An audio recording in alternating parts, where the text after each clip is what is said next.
आधार card को लेकर आया बड़ा अपडेट। यूआईडीआई ने ट्वीट कर दी जानकारी, सभी पर लागू होगा। यूआईडीआई ने आधार कार्ड को लेकर बड़ा अपडेट दिया है। यूआईडीआई ने अपने आधिकारिक ट्विटर हैंडल में से ट्वीट कर आधार कार्ड से जुड़ी खास सुविधा की जानकारी दी है। यूआईडीआई ने आधार कार्ड को लेकर बड़ा अपडेट दिया है।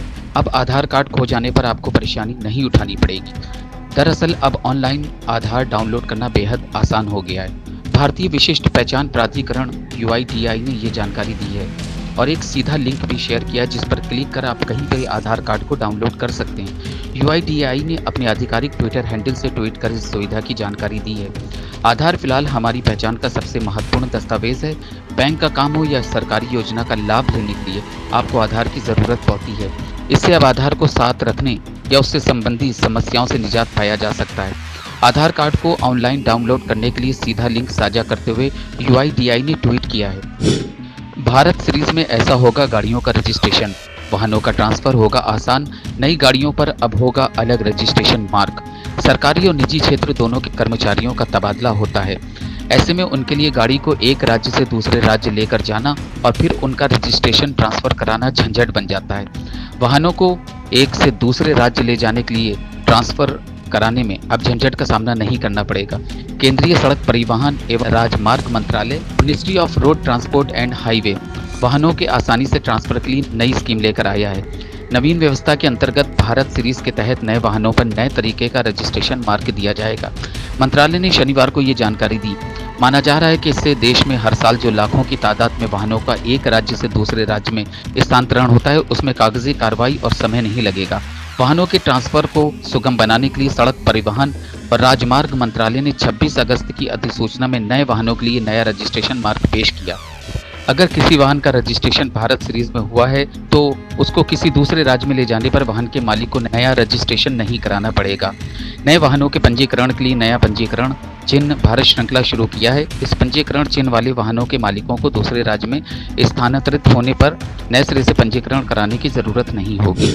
टोक्यो पैरा ओलंपिक्स पुरुषों की ऊंची कूद स्पर्धा में निषेध कुमार की चांदी, भारत की झोली में दूसरा मेडल। टोक्यो पैरा ओलंपिक में महिला टेबल टेनिस स्पर्धा के क्लास 4 फाइनल मुकाबले में भाविना पटेल ने रजत पदक जीतकर इतिहास रच दिया। वहीं पुरुषों की ऊंची कूद स्पर्धा में निषाद कुमार ने रजत पदक जीतकर भारत की झोली में दूसरा मेडल डाला।